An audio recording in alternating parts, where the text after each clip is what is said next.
Bonjour à tous et merci de l'attention que vous allez accorder à ce numéro de santé pluriel.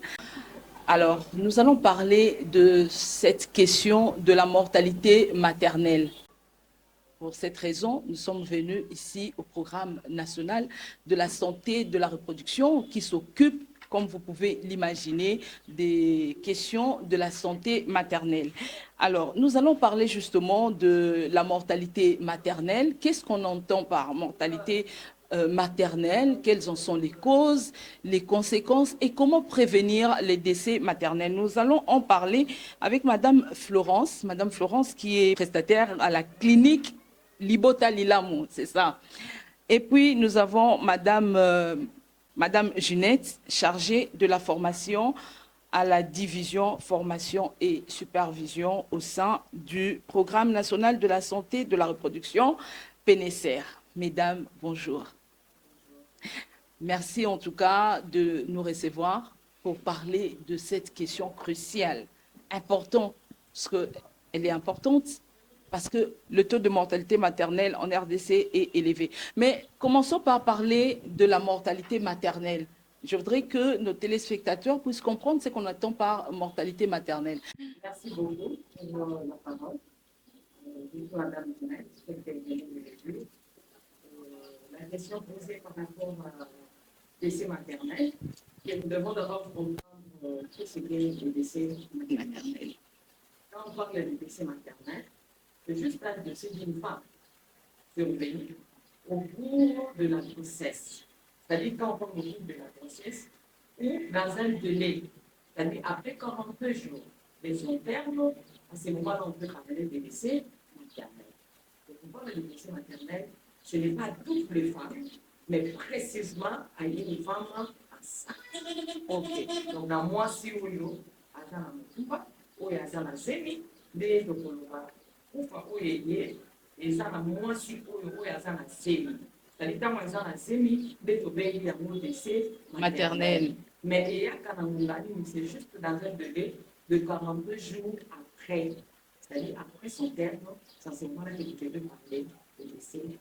Après, quand vous parlez de terme, ça veut dire quoi, l'accouchement? La femme était enceinte. Oui. La femme était enceinte, elle est arrivée maintenant à la fin. Ok. Quand cette femme, elle a accouché, la femme est décédée. À ce moment-là, vous allez compter maintenant 42 jours. Soit la femme vient d'accoucher aujourd'hui. Vous commencez à compter le premier jour de l'accouchement jusqu'à ce que cette femme va totaliser 42 jours. Okay. Après 42 jours, vous ne pouvez pas parler de décès maternel. Ça peut être une autre cause qui n'a rien à voir avec la grossesse ou l'accouchement. Soit pendant la grossesse, la femme peut aussi décéder. Ok, on a compris. Merci beaucoup pour cette explication claire. Alors, pourquoi surviennent ces décès? Quelles sont les causes des décès maternels? Les femmes meurent beaucoup dans notre pays, des causes liées à l'accouchement ou à la grossesse. Pourquoi? Est-ce qu'une femme qui va donner naissance devrait laisser sa vie? C'est quand même assez triste cette situation. Alors, pourquoi surviennent ces décès? Je crois que quand on parle de décès maternel, il y a des causes qui peuvent occasionner un décès, justement, par rapport à cette femme. Notamment, il y a des hémorragies en post-partum. C'est-à-dire juste après l'accouchement, la femme peut saigner. Il y a l'hémorragie, il y a les infections, il y a les avortements, il y a aussi ce qu'on parle de préclampsie, et puis à la fin, nous avons des menstruations. Mais parmi toutes ces causes-là, vous allez vous remarquer que quand on parle de l'hémorragie est à 60%. La première cause. La première cause est à 60%. Donc, ça occasionne déjà les décès maternels à 60% des hémorragies. Mais ceux-là aussi peuvent être évités pour réduire ces taux de mortalité. C'est à 60%. Mais tandis que les infections, c'est à 12%. Après l'accouchement, peut développer aussi une infection. Une infection, par 42 jours. Maman Ginette, hein? On va rester d'abord, on va prendre un peu de temps par rapport aux hémorragies, cette première cause de décès maternel. Les femmes la femme connaît des hémorragies, elle saigne pendant l'accouchement ou après l'accouchement. À quoi cela est-il dû? Et puis pourquoi est-ce qu'on peut avoir des hémorragies comme ça? Est-ce que c'est parce que l'enfant était trop gros? Est-ce que l'accouchement ne s'est pas bien fait? Qu'est-ce qui provoque ces hémorragies? Merci beaucoup. Je crois que le cas nous avons parlé déjà de il y a aussi un thé. Donc avant. Il peut venir pendant que la femme est encore enceinte. Alors, aujourd'hui, nous parlons il y a des prestataires cliniques. C'est-à-dire, quand on parle des prestataires cliniques, la personne doit être informée, qualifiée. Parce que si je dois prendre une femme enceinte en charge, c'est-à-dire il y a des interventions que cette personne doit suivre. Pendant que la femme est arrivée, nous parlons de soins humanisés. Et le prestataire doit être un prestataire qualifié. La première des choses, d'abord, c'est ça. Parce que si le prestataire est qualifié, en ce moment-là, cette personne doit savoir, en cas d'hémorragie, qu'est-ce que je dois faire pour prévenir que cette hémorragie n'arrive pas. Ça, c'est un.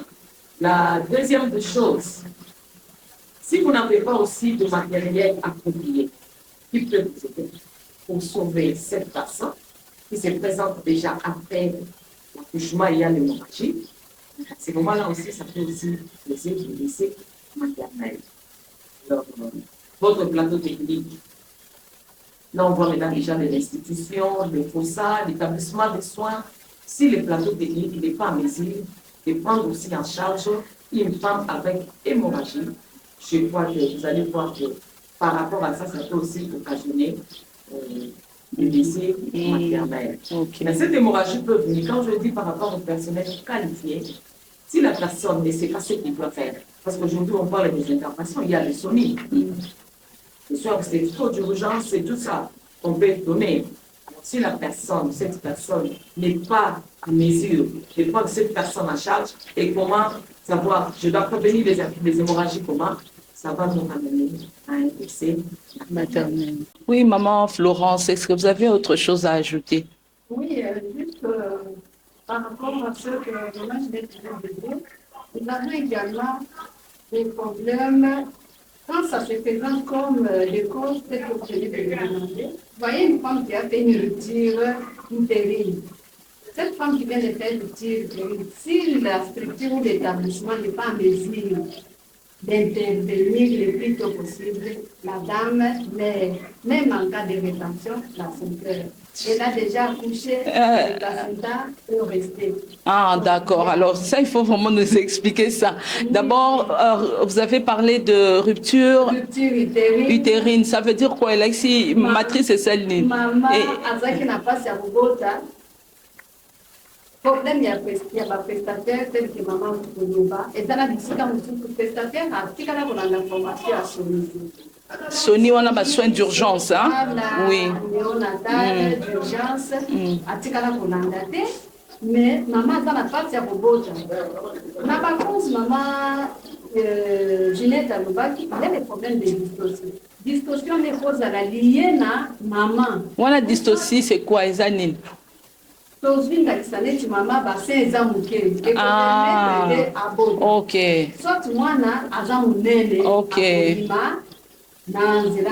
Ok. Ça demande une intervention. Bakoti ko sauver par césarienne. Mais beaucoup dans la kati ya ba établissement na biso musuku, maman zitonga apesi.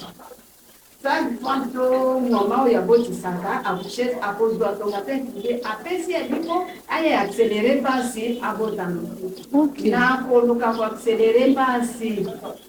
Et ezo supporter charge wana te na kati na makite mapasi eleki makasi. Azokokate contraction eza non maîtrisée mama ekosala nini matrice ekoki kopatula soki epasoki mwana atikali na kati ya likolo emakila ebandi kosala mabe toyebi nyonso rolo makila ezwaka na nzoto ya moto mais soki intervention eza te na lombangu keske ifo mama kosala nini akokufa soit mama soit mwana perdre bango nyonso ezomona ke couple mère enfant ozomona ke liona bango eza toujours bango mibali Mais na pele certo le baka mama ko tuko bota ta ko tuko kufa te tanga do pesa bon moi donc niti na biso champ de bataille na biso la ka kufa te toza na lelo na kati ya identité ko yebisa ba mama basala na lombango kokendaka na sepene na kilo bayebaka zemi eza ndenge nini eta ya sante ya mama eza ndenge nini mpona koyevite liwa nyonso oyo ezali ya mbalaka grossesse et pas un maman qui olobelo omora mutuya par rapport à hémorragie maman Ginette Alobai Nabiso que est la première cause il y a mortalité maternelle surtout dans mboka Nabiso awa. L'hémorragie c'est quand il y a beaucoup de saignements soit avant soit pendant ou après l'accouchement. Et ces hémorragies-là, ce n'est pas normal, ça ne doit pas arriver. Quand ça arrive, ça veut dire qu'il y a une cause. Alors, vous avez cité le cas, il y a mon mais est-ce qu'il y a d'autres causes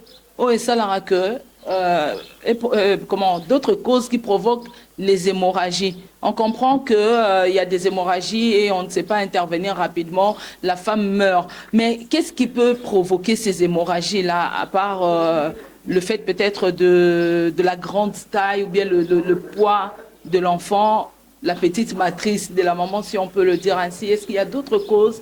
Oui, merci beaucoup.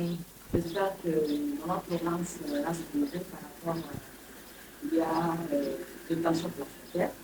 D'abord, par rapport à les tensions placentaires, après l'accouchement, il y a, on appelle ça, ce sont des membranes. Oui. Ce sont des membranes, on appelle les placentas. D'autres mamans appellent ça popé. Ok. Oui, ma capté que vous avez beaucoup et bima.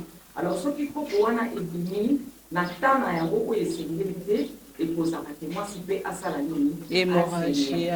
Alors, ton ango ezara combien de temps à peu près il faut placenta et bima?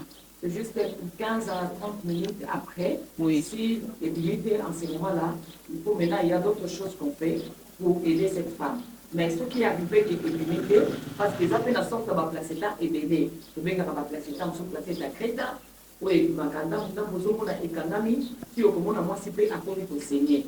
Voilà, déjà parmi ma placenta. Mais en dehors, il y a politique, il y a placenta, il y a pour comment on a éthiqué. On parle aussi, où est composé hémorragie, ce sont les déchirures de parties molles. Quand on parle des parties molles, parmi les parties molles, il y a les cols utérin. Au niveau du col, quand la femme a accouché, c'est comme ça que j'insiste par rapport à un personnel qualifié. Parce que si la personne est qualifiée, il y a comment se prévenir pour éviter tous ces hémorragies-là. Quand il y a des déchirures de parties molles, c'est-à-dire juste après l'accouchement, les prestataires doivent arriver à vérifier pour savoir réellement ici tous les parties molles est intactes. C'est-à-dire on commence d'abord par l'école utérine. Si l'école utérine, il y a déchirure d'école, la femme va saigner. Ça occasionne aussi de l'hémorragie. Okay. En dehors de la déchirure d'école, il y a aussi des déchirures au niveau des vagins. Ce sont des vagins. Au monde en gros, on voit mis et parce qu'il y a quatre et que la femme aussi peut faire quoi? Cette femme va saigner aussi. En dehors de ça, on parle aussi de l'utérus. C'est qu'on dit d'Akuyamwana. Oui. Alors, si l'utérus est flasque, l'utérus est à Kolema, parce qu'après l'accouchement, nous parlons de GATPA. Le GATPA, c'est-à-dire il y a déjà la sortie du placenta. Quand il y a la sortie du placenta, il y a un massage utérin qu'on fait juste au niveau de l'utérus pour voir s'il y a la tonicité. C'est-à-dire, malgré s'il y a moins, oui, pas si moi n'est bimi, et comme il m'a cassé, tout est comme il m'a cassé. C'est-à-dire, après l'accouchement, malgré soit un peu comme ma casse. Ok. Ce qui est à place, les airs pour les mains, et occasionnellement, sous bas et ok. Donc, ceux qui maman aboti, matrice est fungama qui peut être taille peut-être à moins peu et bomba moi la malamo, il faut ils ont à makasi oui. Il y a un produit qu'on donne, oui. c'est qu'on appelle l'oxytocin. Ok. Avant de donner l'oxytocin, les prestataires doivent se rassurer qu'il n'y a pas présence de deuxième bébé. Ah. Il se rassure d'abord. Okay. Il n'y a pas une présence de deuxième bébé. Okay. En ce moment-là, vous administrez ce qu'on appelle l'oxytocin. Okay. Alors, après cette administration d'oxytocin, il y a maintenant l'expédition des placenta et vous allez arriver à faire le massage. Et sinon, on risque de tuer le deuxième. Ok. Et que vous vous rendez compte que la femme saigne. C'est ce que j'ai insisté. Oui. Vous vérifiez déjà le déchirure, oui. toutes ces parties molles-là, oui. et vous allez venir arriver à savoir pourquoi la femme est en train de saigner. Ok. Je pose dit par rapport à cette hémorragie. Maquiller du bébé, pourquoi? Parce qu'elle dépassait déjà 500 millilitres automatiquement. Il y a déjà présence, il y a énorme. Ah, parce que en moins de 500 millilitres, ça peut être normal. Ok, d'accord. Donc là, on voit vraiment l'importance d'aller au centre de santé digne de ce nom pour prendre en charge et la grossesse et l'accouchement et l'importance de la formation des prestataires. Alors, est-ce que nous avons suffisamment de prestataires pour prendre en charge les grossesses et éviter les hémorragies? Là, nous sommes seulement à la première cause, hein. Il y a d'autres causes. Oui, Maman Florence. Oui, Madame Bibi, la question des faits complexés. Je dirais les pays est vaste. En tant que pénétrateur, je ne peux pas dire que nous avons suffisamment qui sont formés et qualifiés, mais il y a besoin. Le besoin est grand. Donc, avec la gratuité de la maternité, il faut penser à former la masse de prestataires féminines. Parce que nous parlons de la gratuité aujourd'hui, mais si ces personnels ne sont pas qualifiés, formés, nous en aurons encore des problèmes. Cela ne va pas résoudre les problèmes traités en amont de ces maternels. Nous devons renforcer de part et d'autre. Et donc, il faut mobiliser quand même des jeunes gens à être formés, notamment dans ces domaines. On a beaucoup, quand même, le pays a beaucoup de jeunes. Hein. Nous voyons des gens aller souvent... Bon, enfin, moi, je pense qu'il y a quand même le besoin de sensibiliser aussi par rapport à la formation et appeler aussi des jeunes à manifester un engouement par rapport à ce domaine pour sauver des vies de femmes. Vous avez dit que le besoin est énorme. Je pense que ça en vaut la peine. Alors, il y a certainement beaucoup de choses à dire par rapport aux hémorragies, mais on ne pourra pas s'éterniser là, parce qu'il y a d'autres causes des décès maternels, à part les hémorragies qui constituent la première cause. Vous avez parlé des infections. Ok. Mais les infections, là, c'est comment ça, c'est quand les infections ne sont pas prises en charge, ou les infections ne sont pas dépistées, comment, voilà. Quel genre d'infection d'ailleurs? Oui. Au début, parce que quand vous avez marre, oui. On a parlé sur la semaine. Oui. Quand on parle de la semaine, c'est la consultation prénatale. Alors, une femme, pour la zone de quand on parle déjà de la consultation prénatale, c'est un ensemble de visites médicales qu'une femme enceinte doit bénéficier au cours de sa grossesse. Oui. Alors, aujourd'hui, nous parlons de 4 visites, mais l'OMS nous ramène à 8 visites. Comme le pays n'arrive pas encore, parce qu'on doit d'abord étudier et vraiment normer, c'est en ce moment-là que nous allons aller dans le 8. 8 visites, ça veut dire au moins une fois par mois. Hein? Et les 8 visites, c'est 8 une fois par mois. Oui. Donc, le terme d'ailleurs approprié, c'est tout ce temps que les gens aiment parler, c'est les contacts. Hein. Ah, les contacts, une femme enceinte peut être en contact avec un personnel médical. Pour l'instant, nous sommes d'abord dans les 4 visites. Nous sommes dans les 4 visites. Alors, pendant la consultation prénatale, au mois si Azoya Olanda, il y a consultation pour la Zéminaye. Dans quand il y a consultation, il y a l'évolution de la grossesse que nous allons suivre. Et à part cette évolution de la grossesse, nous avons des interventions. À chaque visite, il y a des interventions qu'un prestataire peut faire quoi? Peut agir, intervenir. Maintenant, parmi ces interventions-là, s'il y a des examens, à chaque visite, il y a les examens qu'on demande. Okay. Parmi les examens, on a un niveau il y a pour déceler, ou il y a un niveau il y a pour dépister, ici, il y a déjà une infection. Il y a déjà une infection exhalée. Infection où il y a déjà décelée, à partir de 7 ans, ça va nous aider d'aider cette femme à se revivre au décès maternel ezwayete. Yango tozobenga ba maman. Olelo tozolobela gratuité ya accouchement. Tant que lobeli gratuité ya accouchement, eza kaka te ke nazwi mokumba navandi na yango na ndako nazeli na kobota nde nayembala moko te. Yango tobandi na kati ya gratuité tobandi d'abord na mwasi oyo azoya déjà kilo mama azoya kolanda kilo na kilo pe eza pe nyonso na kati ya pake ya gratuité oyo eza ya accouchement. Mwasi oyo alandi kilo na ye malamu ekosunga ye asala nini amibatela po atome na pose oyo eza ya décès maternité parce que na kati ya kilo nde tobimisaka déjà ke eza na nini eza na infection oyo ekoki kosalema. Ok, tozongi lisusu na importance ya CPN bamama boyoki en tout cas tobeti lisusu mwa sete na likambo wana. Alobi opesi liso information moko rappeler liso information moko ya motuya awa par rapport à la gratuité à maternité. Ce n'est pas seulement l'accouchement qui est gratuit, c'est tout un paquet de services qui commence par la consultation prénatale. Mais la consultation prénatale, on ne viendra pas prendre la maman chez elle à la maison. C'est l'effort de la maman qui doit quitter sa maison pour aller entrer en contact avec le prestataire. C'est là aussi le rôle de la femme elle-même, la femme enceinte, n'est-ce pas?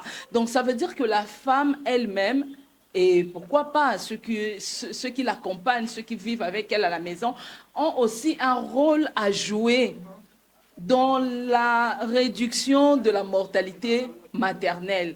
Il faut vous lever et aller à la consultation prénatale. Chaque grossesse a ses réalités et donc il faut amener chaque grossesse na consultation et pas ya baminganga. Alors on va continuer. Question des avortements. Vous avez parlé de ça comme cause de la mortalité maternelle. Parlez-nous au moment où nous parlons du protocole de Maputo, au moment où nous parlons de l'accès des femmes à l'avortement sécurisé, comment est-ce que l'avortement peut encore constituer une cause de mortalité maternelle? Je crois que quand on parle des avortements, par rapport à notre préoccupation de décès maternel, on ne voit pas seulement les établissements de soins, mais nous voyons aussi la communauté. Par manque d'informations à la communauté, vous allez comprendre que le taux de mortalité maternelle doit commencer toujours à augmenter. Aujourd'hui, nous parlons de soins complets d'avortement santé sur la femme. Et quand on parle de soins complets d'avortement santé sur la femme, c'est juste, on peut dire, c'est composé à plusieurs éléments, 5 éléments. C'est-à-dire quand on parle de 5 éléments, il y a des avortements déjà incomplets. C'est-à-dire qu'une femme peut tomber enceinte subitement et la grossesse, il y a une partie des grossesses qui a déjà commencé à sortir. On appelle ça déjà un avortement incomplet. C'est interruption volontaire de la grossesse. Ça veut dire qu'elle a commencé elle-même, elle a pris peut-être quelque chose. Soit elle n'a pas pris quelque chose, il y a une infection. Ah, d'accord. Au début déjà. Parce que la personne ne s'est pas pointée au niveau de l'établissement des soins. Vous allez remarquer qu'elle développe déjà des infections et occasionnant aussi les avortements. Et d'emblée à la maison, un bon matin, tu peux te réveiller, tu commences déjà à saigner. Sans avoir cherché l'avortement. Oui. Et ça vient vraiment de manière spontanée. De manière spontanée. Alors, aujourd'hui, quand on parle des soins complets d'avortement, il y a des éléments. Donc, il y a des avortements incomplets qu'on prend en charge. Il y a la communication.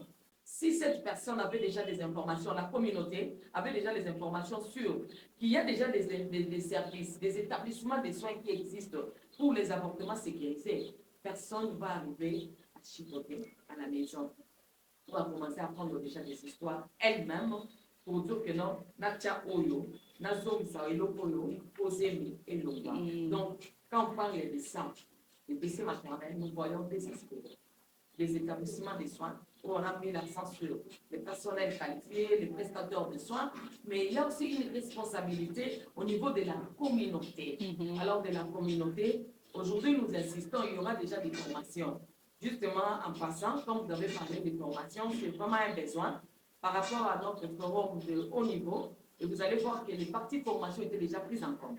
Donc, il y aura des formations en cascade et nous allons former des prestateurs. On ne va pas se limiter seulement au niveau des prestateurs, mais nous allons former aussi la population sur les signes de danger. Donc, quand on parle des signes de danger, c'est en ce moment-là que la population, la personne qui reste avec la femme, la personne qui reste avec sa fille à la maison, doit comprendre déjà, en cas de ça, qu'est-ce que je vais faire?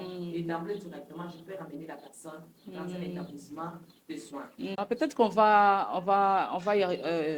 va revenir à ça quand nous allons parler de la prévention. Hein?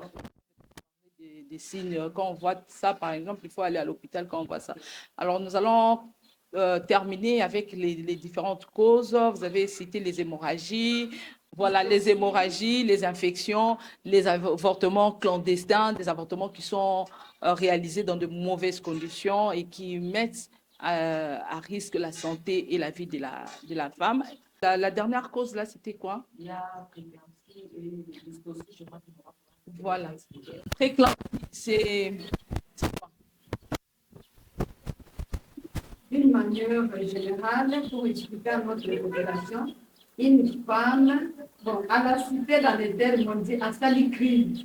Ok. Pendant la grossesse, cette femme, tension et de la catastrophe. Donc, voilà l'avantage de la CPN. À partir de la CPN, maman oyo, avant la problème de la tension. Imemaka mama na mashamba mama zana zeni kuliza ya kuvimba teba mama ikomo kuweza kueleza malaji makolo kuvimba pandana grossesse ndaka kaisengoteke mwana mtu azamu nene ke malaji kama mama zoya na kilo bakotala ka tension na ye bakotala ka tena masuba kotala to ya ok. Toya cycle oui. Kotala soki ekopermettre mama ali mais mama oyo asala CPNP kobota akosala oyo ndenge na lopoto préclampsie tension emati mama akangami soki akangami et qu'il n'y a pas d'intervention na ye na mwana bakosala nini toyokaka na site bazoloba mama akende kobota akangami azosala lokola moto asali maladi ya mbeki ntango azosala eza crise azosala ememaka ye na likama eza vraiment évitable c'est à éviter pendant la grossesse bakoyeba kozwa na mwana en charge kolandela ye de plus près en tout cas mpona kopermettre ye abota naye na mwana babika donc eza cause oyo bakoki koévite pendant la grossesse déjà. Cadre ya préclampsie, ndenge mama Florence alobi mwasi oyo aza na zelo ekoki kosemanifeste pendant la grossesse. Ekoki ya grossesse na ye ekoki kodevelope yango na lisusu mpe la grossesse alandi grossesse akei mpe adevelope yango te mais pendant l'accouchement na moment ya travail na ye okomonaka eza mpe na pourcentage nango po mwasi mpe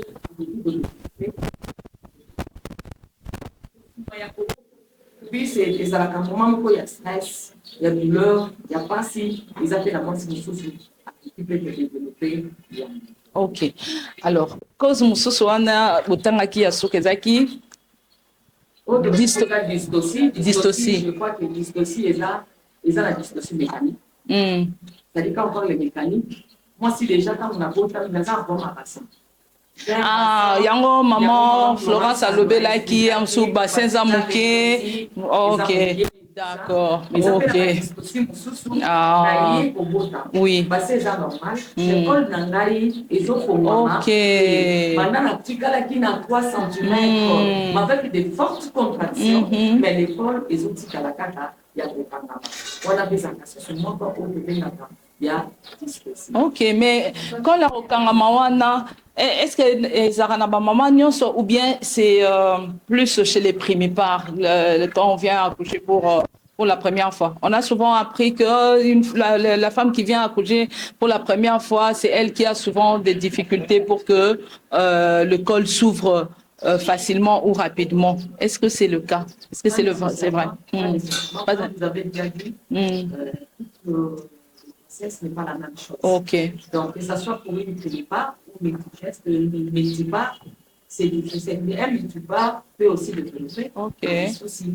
Il peut y avoir des discussions d'école. Ok. Elle n'a pas un problème de ça. Mais quand on met vraiment l'accent sur les privés par rapport aux discussions mécaniques, si la personne a déjà un problème de bassin rétréci, si déjà il a un problème de bassin rétréci dès la première grossesse, premier accouchement, quand tu arrives à la maternité et que vous avez déjà suivi la CEPAN, il y a un examen qu'on fait pour mesurer la bassin. Il y a moi, c'est pendant la consultation prénatale. C'est ça qui détermine pour savoir est-ce que le patient ou le médicament n'a pas seulement ou cette femme a un problème de bassin. Ça s'est fait pendant la consultation prénatale. Et donc, quand on a fait la consultation prénatale et qu'on a déjà vu ça, ça veut dire qu'on prend des dispositions. Pour l'accouchement, peut-être qu'on peut prévenir, on peut prévoir déjà une césarienne. Voilà. Ah, d'accord. On peut prévenir à la fin, on déjà éveille à la fin. Vous savez qu'on a décelé comme problème. Vous n'allez pas accoucher par voie basse, donc vous allez accoucher par voie. Et cette femme est déjà préparée psychologiquement. Oui. Mais il doit suivre ces normalement. Ok. Et à la fin, vous allez alors, on va terminer. Il nous reste peut-être une ou deux questions. Avant d'aller à la dernière question, comment prévenir les décès maternels, toutes ces causes-là, même si on a commencé déjà à en parler un peu, on a parlé de la CPN qui est très importante parce que durant la CPN, on va voir déjà s'il y a des problèmes, on va prendre en charge, on va prévenir, etc. On va revenir. Mais je voudrais demander toujours par rapport à la mortalité maternelle. On parle des 4 trop. Je ne sais pas si brièvement, peut-être que ça pourra faire l'objet d'une autre émission, si vous nous en donnez encore l'occasion. Mais est-ce qu'on peut rapidement parler des 4 trop? Est-ce que ça peut aussi être parmi les causes des décès maternels? Exactement. Quand on parle des 4 trop, nous allons expliquer déjà à la population. Les premiers trous, on parle des grossesses chronométrales. Donc, c'est-à-dire de passer déjà 4 grossesses. Quand on compte déjà 5, 6, 7, 8, ce sont des grossesses chronométrales. Donc, cette femme devient déjà une femme à risque. Alors, à part des grossesses trop nombreuses, il y a des grossesses trop précoces. Nos enfants aujourd'hui, nos adolescentes aujourd'hui, à l'âge de 10 ans, et que ma fille à la maison commence à avoir déjà ses règles, il y a risque que cette fille tombe enceinte. C'est une grossesse qui est trop précoce. Il y a aussi des grossesses qu'on appelle des grossesses trop tardives.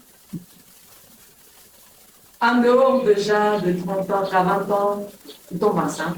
Donc tu es déjà une femme à haut risque. Donc une grossesse trop tardive. Il y a aussi des grossesses pour approcher.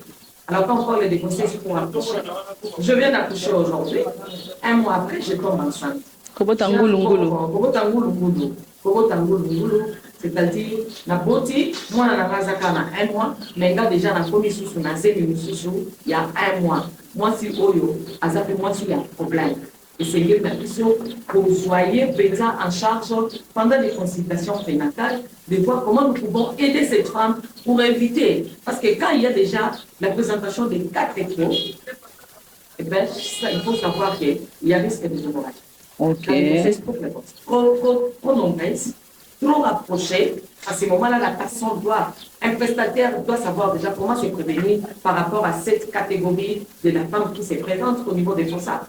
Ok. Donc, parmi ça, c'est vraiment, on va revenir sur les 4 trop. Ça sera vraiment, ça va faire l'objet de toute une émission. On va parler des 4 trop. Il y a tellement de choses et même des considérations socio-économiques à prendre en compte. Alors, nous allons terminer avec la prévention des décès maternels. Comment est-ce qu'on peut prévenir les décès? Maman Junette, maman Florence. Et c'est avec cette question que nous allons terminer l'émission. Okay. Nous avons la planification familiale de poste par famille. Il y a la planification familiale de votre pension. Je viens de parler des grossesses trop rapprochées qui amènent toujours de maman au début maternel. On peut prévenir juste actuellement à partir, elle a même parlé de la CPN. À partir de la CPN, parmi les interventions de CPN, on parle déjà de la planification familiale. Pour commencer à parler de la planification familiale à la CPN, que chaque femme commence déjà à se préparer les jours que je vais accoucher, j'équipérais la structure avec une des méthodes contraceptives. Donc, quand vous parlez de la planification familiale en postpartum, c'est après accouchement. juste après l'accouchement. D'accord. Il y a des méthodes. Là, la maman, elle est encore même à la maternité. Elle est à la maternité. Ok. Il y a des méthodes qui étaient grandes. Et cette femme-là est protégée. Comme l'OMS le dit, l'espacement c'est 2 ans, surtout 3 ans. Pour les femmes qui sont malades. Et les femmes qui sont importantes, déjà, 24 mois, il fait déjà penser. Dès que le bébé souffre de sa deuxième bougie d'anniversaire, que la maman pense déjà à une nouvelle Grossesse. Mais toute cette période-là, comment la dame doit faire? Elle doit se protéger en utilisant une des méthodes Contraceptives. C'est parmi les interventions. Et je pense Merci beaucoup. Je crois qu'on a eu, depuis qu'on avait commencé, on a aussi la question de la consultation prénatale. Il y a plusieurs interventions, mais nous allons nous focaliser d'abord sur les 2 grandes interventions. Par rapport à la consultation prénatale, parce qu'une femme qui a bien suivi la consultation prénatale, je crois qu'à cette femme, nous allons réduire le taux de mortalité maternelle et néonatale. Parce que si je reste à la maison, tout ce que je peux avoir comme complication, c'est difficile pour savoir que je souffre de ça. Mais pendant que je dois aller à l'hôpital pour suivre des visites médicales, parce que dans les visites médicales, j'avais déjà insisté sur ça, il y a des interventions qu'un prestataire doit donner à cette femme. Et cette femme doit bénéficier pendant la consultation prénatale. Parce que pendant la consultation prénatale, on doit parler à la femme de dormir sous les moustiquaires imprégnés pour éviter, parce que vous savez aujourd'hui, une grossesse avec paludisme, c'est un problème sérieux. Okay. Vraiment, ce sont des complications graves qui peuvent amener aussi à l'anémie. Alors, on a déjà parlé à cette femme de dormir sous les moustiquaires imprégnés. Il y a les moustiquaires imprégnés. Les moustiquaires imprégnés, là, c'est même gratuit. On nous donne ça à la maison. On vient. Oui. Avec ça. Il y a aussi, parmi les interventions par rapport à la CEPEN et TPI, quand on donne des médicaments pour prévenir aussi le malaria, il y a la vaccination qu'on donne à cette femme.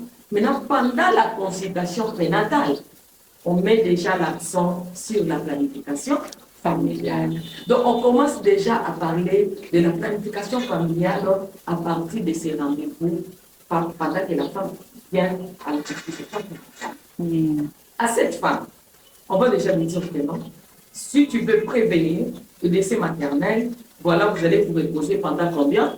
2 ans, maman commence bien de dire ça ici. Donc, cette femme doit déjà attendre ça pendant la consultation prénatale. Elle peut nous poser la question de savoir comment, parce que moi, après l'accouchement, ma triste nangaise à Kamoto, mon maman soka uti kobota, moi ça commence. Donc, papa peut azomona. Papa azomona, azokokate. Moi, je suis à Koboto, na biso na kosala nini. On a mis pas que la route pendant 2 ans, on a tombé enceinte. Il y a beaucoup de mamans qui commencent à le vivre, qui ont un service comme deuxième intervention. Aujourd'hui, la planification familiale est une intervention qui réduit les décès maternels à 30%. Parmi ces interventions. Donc, nous parlons déjà de la peste. À partir de ces pêches, aux mois-ci, il faut au salaire. Pour trouver un service de planification familiale.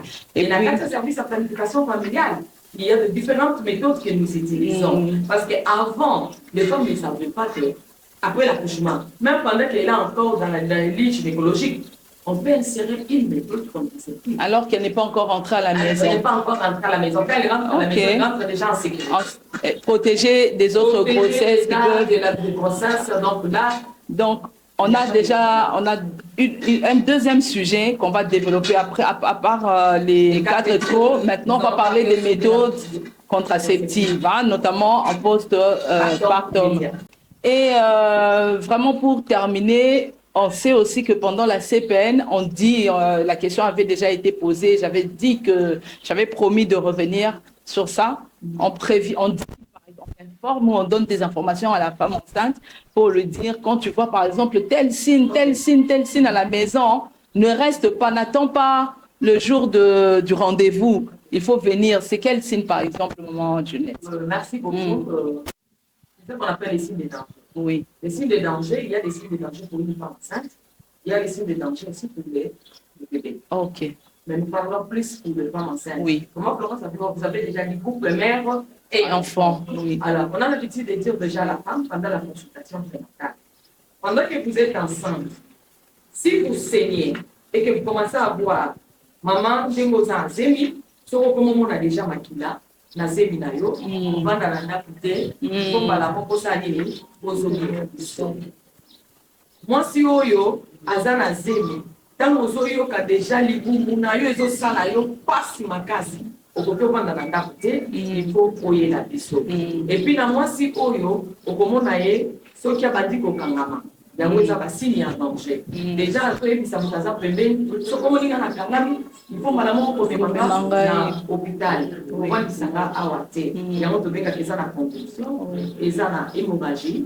Il y a aussi des céphalées, la femme, il peut se sentir aussi elle a mal à la tête, oui. aux hommes dans le cola, étouffement, essoufflement, tu n'arrives pas à cette femme ne peut pas rester à la maison. Oui. D'emblée directement, quand tu vois tous ces signes-là, il faut revenir directement à l'hôpital. Merci beaucoup, maman Ginette, chargée de formation et chargée de formation au sein du PNSR. Au sein du PNSR, dans la division formation et supervision. Très bien. Donc, c'est là où j'explique, c'est comme ça que vous avez vu à chaque fois que nous insistons sur la formation. Par rapport à nos prestataires cliniques. Maman Florence, vous avez fait allusion ici au Forum national sur la santé maternelle et néonatale qui s'est déroulé à Kinshasa du 26 au 28 mars de cette année à l'initiative de la première dame, Madame Denise Tshisekedi, justement vu le taux élevé de la mortalité maternelle en RDC et aussi le taux de la mortalité néonatale. Elle a voulu, ensemble avec des femmes leaders et toutes les autres parties prenantes dans la santé maternelle et néonatale dans le pays, elle a donc voulu créer ce cadre de réflexion, de mise en place des stratégies pour accélérer le progrès en faveur des femmes, en faveur de la santé des femmes et la santé des enfants dans le pays. Et ces forums sont clôturés avec des recommandations, avec des idées, avec voilà, des stratégies peaufinées pour que le pays puisse avancer, qu'on puisse atteindre l'objectif. L'objectif, c'est d'arriver à 70 pour 100 000 naissances. Voilà, et aujourd'hui nous en sommes encore à 547. C'est beaucoup. Nous sommes parmi les pays qui affichent les taux de mortalité maternelle les plus élevés. Nous remercions la première dame pour cette initiative. Vraiment, ça en valait la peine et nous espérons vraiment voir le pays avancer sur ce point. Merci à nos intervenantes, merci au PNSR qui nous a reçus, merci aussi à BA qui appuie le gouvernement congolais pour la promotion de la santé maternelle. Et merci à vous, mesdames, messieurs, et vraiment tous qui avez suivi cette émission. Alors, on se retrouve pour un autre numéro de Santé Plurielle. Portez-vous bien chez vous. Au revoir.